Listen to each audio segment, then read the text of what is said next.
Right now, as you are watching this, the seafloor off the west coast of the United States is tearing in more than one place at the same time. Over the past several months, the United States Geological Survey has logged more than 100 earthquakes in the corridor of ocean that runs from Northern California up past the Oregon coast. One sequence opened with a magnitude 5.8 just after 9 at night and produced 11 more shocks inside the next 24 hours, all of them roughly 100 miles offshore and all of them shallow.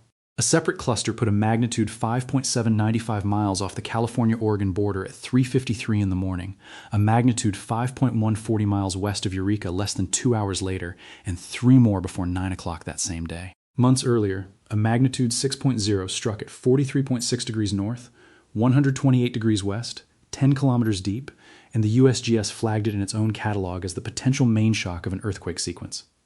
That is the agency's own language. And every single one of these events landed within a few dozen miles of the Cascadia subduction zone. The fault system scientists say is capable of a magnitude 9. This is not normal news cycle noise. Something is releasing energy along the edge of North America over and over again, in the same water, at the same depth, month after month. Today we are going to break down exactly what is going on, where it is most dangerous, and whether things could get even worse. No guessing, no dramatizing, just the facts, the science, and the real stakes. Drop a comment right now. Have you ever personally felt an earthquake? Tell me where you were and what it felt like. If you want to be the first to know every time something major happens, subscribe. It is completely free. A thumbs up also helps enormously. Let us go for 5,000 likes on this one so the algorithm actually shows it to people who need to see it.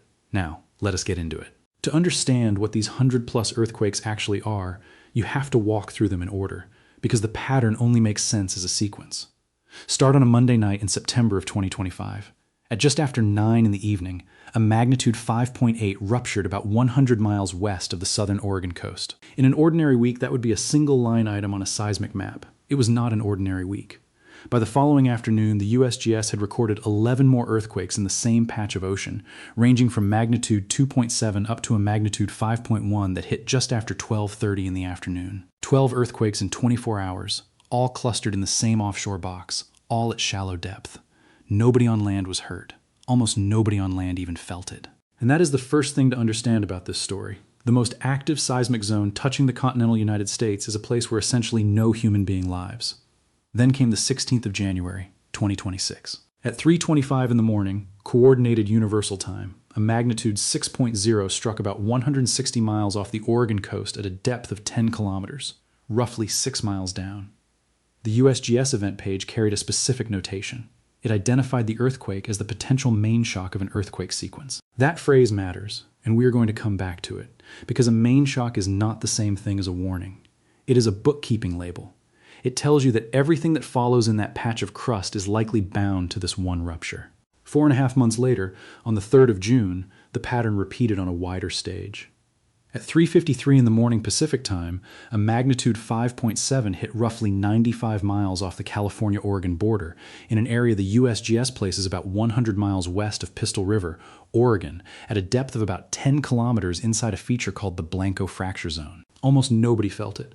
At 5:45, a magnitude 5.1 struck about 40 miles west of the Eureka coast, and this one people did notice. Light shaking. Dozens of reports filed to the USGS Did You Feel It map. At 6:11, a magnitude 4.5. At 8:05, a magnitude 2.8. At 8:51, a magnitude 3.9. The day before, a magnitude 3.6 had already rattled residents near Cloverdale hard enough that people were posting about it. 5 significant offshore events before 9 in the morning. No tsunami alerts. No structural damage. No injuries. 3 weeks after that, at 4:35 in the morning on the 29th of June, a magnitude 5.5 struck about 135 miles west of Bandon, Oregon, at a depth near 6 miles. Within the hour, it was joined by a magnitude 3.9 130 miles west of Langlois and a magnitude 3.4 159 miles west of Port Orford. The National Tsunami Warning Center issued an information statement rather than an alert. Tsunami not expected. By 5:45 in the morning, exactly 5 people had reported feeling it. Now add the background rate, because that is where the number in the title comes from. The Pacific Northwest Seismic Network runs 698 active stations across Washington and Oregon. In a typical month, that network catalogs more than 300 earthquakes. Over a year, more than 3,300. Since 1969, it has logged over 135,000. Down on the California side, the offshore zone near the Mendocino Triple Junction is statistically the busiest seismic real estate in the lower 48. The USGS notes that within roughly 155 miles of that junction, the last century produced at least 40 earthquakes of magnitude 6 or larger and 5 of magnitude 7 or larger. So when a headline says more than 100 earthquakes just hit near the West Coast, that headline is factually true. It is also, in this specific corridor, close to an ordinary season. But here is the part that makes people stop scrolling, and it is the reason this story keeps resurfacing. The most recent large event in this exact corridor did reach into people's homes. On the 5th of December, 2024, at 10:44 in the morning Pacific time, a magnitude 7.0 ruptured about 62 miles west of Ferndale, California, roughly 100 kilometers southwest, in the vicinity of the Mendocino fracture zone. It was initially reported as a magnitude 7.3 before being refined down to 7.0. Within minutes, the National Tsunami Warning Center issued a tsunami warning stretching from Davenport, California, all the way north to the boundary between Douglas and Lane counties in Oregon. Approximately 5.3 million people received that alert on their phones. In San Francisco, people left buildings. Along the Humboldt coast, people drove for high ground. Schools moved children. And then, at about 11:55 in the morning, under an hour and 15 minutes after it was issued, the warning was canceled. The largest wave ever measured from that earthquake was 9 centimeters at Arena Cove, 3.5 inches. Roughly 10,000 customers lost power in Humboldt County. Homes were damaged around Ferndale and Fortuna, a road was damaged, and a gas leak opened at a school in Rio Dell. More than 24 aftershocks followed offshore, and by the end of that single day, about 17 separate events had been logged across Northern California. There were no deaths.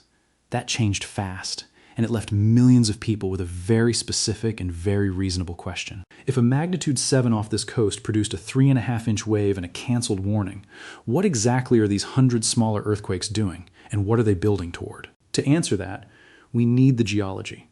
And this is where almost every viral post about West Coast earthquakes goes wrong. To put it as simply as it can be put, the ocean floor off Oregon and Northern California is not one fault. It is a junction of at least 4 separate systems, and they do completely different things. The first is the Cascadia subduction zone. This is the famous one. It runs roughly 700 miles from Northern California to British Columbia, and it is a thrust fault, a place where the Juan de Fuca plate is being forced down and underneath North America. Thrust faults move vertically. One side goes up, one side goes down. That is the geometry that produces magnitude 9 earthquakes, and critically, that is the geometry that produces ocean-crossing tsunamis, because the seafloor itself lifts and shoves the entire water column above it. The second is the Blanco fracture zone, where a large share of those offshore Oregon earthquakes are happening. Blanco is not a subduction zone at all. It is a transform fault. 2 blocks of ocean crust grinding past each other sideways, the same basic motion as the San Andreas, just 300 miles out to sea. The third is the Mendocino Fault, the eastern arm of the same kind of system, running west from Cape Mendocino. And the fourth is the Mendocino Triple Junction itself, the point where the Pacific Plate, the North American Plate, and the Gorda section of the Juan de Fuca Plate all meet, where the southern tip of Cascadia, the northern end of the San Andreas, and the Mendocino Fault all converge in one tangle of rock. Here's why that distinction decides everything. A tsunami requires displaced water, and displacing water requires the seafloor to move up or down. Seismologists put it plainly, to move the water, you have to move the bottom of the ocean. A strike-slip fault like Blanco or Mendocino mostly moves horizontally. It shakes violently, it can reach magnitude 7, it can knock things off shelves 100 miles away, and it barely lifts the ocean at all. That is not a theory. That is the measured result of the 5th of December, 2024. Focal mechanism solutions for that magnitude 7 showed rupture on a steeply dipping fault with strike-slip motion, 5.3 million warning alerts, and 9 centimeters of water.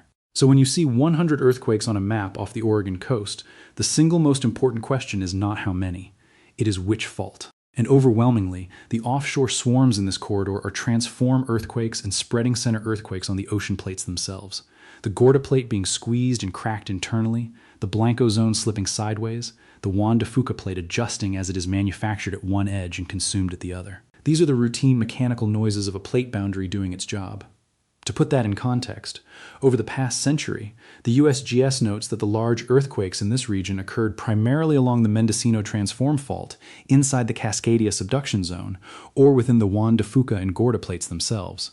3 different addresses that a casual map does not distinguish. And that brings us to the part that no dramatic thumbnail ever tells you.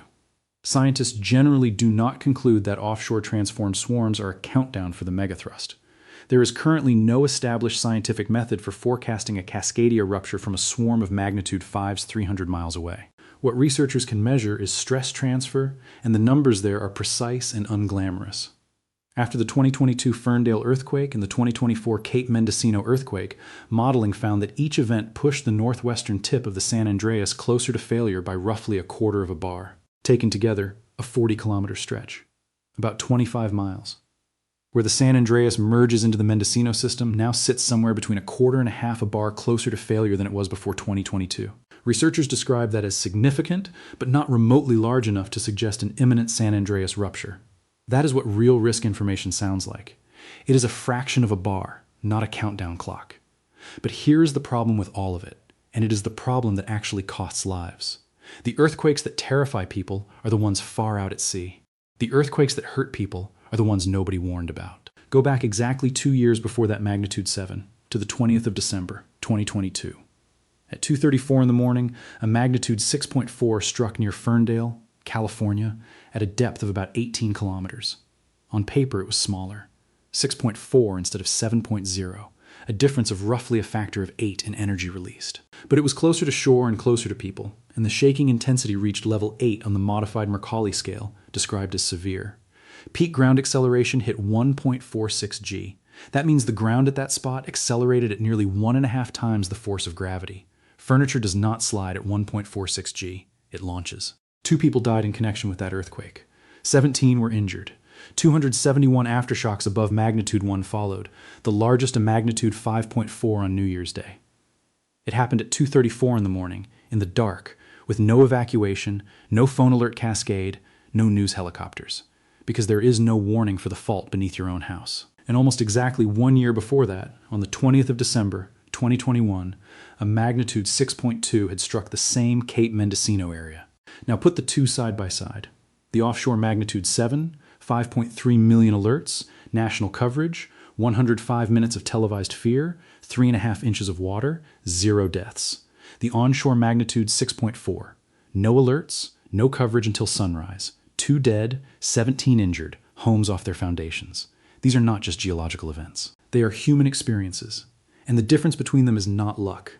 It is distance, depth, and the direction the fault moved. That inversion is the entire lesson of this corridor. The people of Humboldt County are not living under the abstract threat of an offshore swarm. They are living on top of the junction itself, in a county where a magnitude 6+ arrives on something close to a generational schedule, and sometimes on an annual one. Older homes on cripple walls, unbolted water heaters, unreinforced masonry storefronts in towns like Ferndale and Rio Del. Those are the actual failure points, and none of them care what the Blanco fracture zone did last Tuesday. So what are scientists actually watching next? Keep an eye on 4 things. The first is the locked zone of Cascadia itself. The subduction interface offshore is largely stuck, accumulating strain that will eventually be released. The most recent full-margin rupture was in the year 1700, and its tsunami crossed the Pacific and struck Japan roughly 9 hours later, recorded in Japanese records as a wave with no earthquake attached. That is the event the entire Pacific Northwest preparedness system is built around, and its return interval is measured in centuries, not news cycles. The second is the connection between Cascadia and California. In research published in 2026, scientists drilling and coring off the Oregon coast reported sediment layers from ancient underwater landslides that appear to pair Cascadia ruptures with San Andreas ruptures in the geologic record. The implication under study is that a great Cascadia earthquake could load and trigger the northern San Andreas, producing a sequence that reaches nearly the entire west coast within hours. That is a hypothesis being tested against turbidite layers, not a forecast, but it is precisely the kind of question the offshore stress numbers feed into. The third is the hidden architecture under Northern California.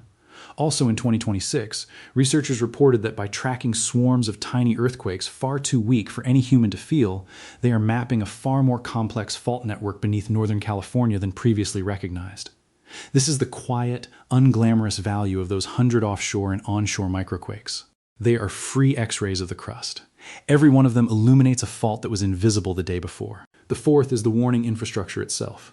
Shake Alert, the West Coast early warning system, fired during the 2024 event and pushed alerts to phones across Oregon and California. It does not predict earthquakes. It detects the first fast-moving waves and races a text message ahead of the slower, destructive shaking, buying seconds, sometimes 10, sometimes 20. 10 seconds is enough to stop an elevator, halt a train, pull a surgeon's hand back, and get a child under a desk. It is also nearly useless if you are standing directly above the epicenter, which is exactly where the deadliest earthquakes in this region occur. So let us resolve the question this video opened with, honestly. More than 100 earthquakes did hit near the West Coast. That part is real and verifiable in the USGS catalog. But those earthquakes are not the Cascadia subduction zone waking up, and they are not a countdown to a magnitude 9. The overwhelming majority of them occurred on transform and intraplate faults far offshore. Blanco, Mendocino, the interior of the Gorda Plate, faults that grind sideways, that produce almost no vertical seafloor motion, and that have been doing this continuously for millions of years. There is currently no scientific evidence that an offshore swarm on those systems predicts a megathrust rupture, and scientists cannot accurately predict earthquakes on any fault, anywhere, at any timescale useful to you. But here is the last thing, and it is the part worth carrying out of this video. While 5.3 million people were watching the ocean in December of 2024, waiting for a wave that turned out to be 3.5 inches tall, the earthquake that had actually killed people in that same region arrived 2 years earlier at 2:34 in the morning from a fault beneath the ground people were already sleeping on. The dangerous version of this story was never 300 miles out at sea. It is the unbolted foundation, the unstrapped water heater, the brick facade on a small town main street, and the 7 seconds of warning you may or may not get. The ocean gets the headlines. The house gets the damage. Tell me in the comments, have you ever personally felt an earthquake? Where were you? And what did it feel like? I read every one of these. If this broke it down clearly for you, hit that like button, let us get to 5,000 on this one, and subscribe so you are first to know when the next one happens. Let us go. See you in the next one.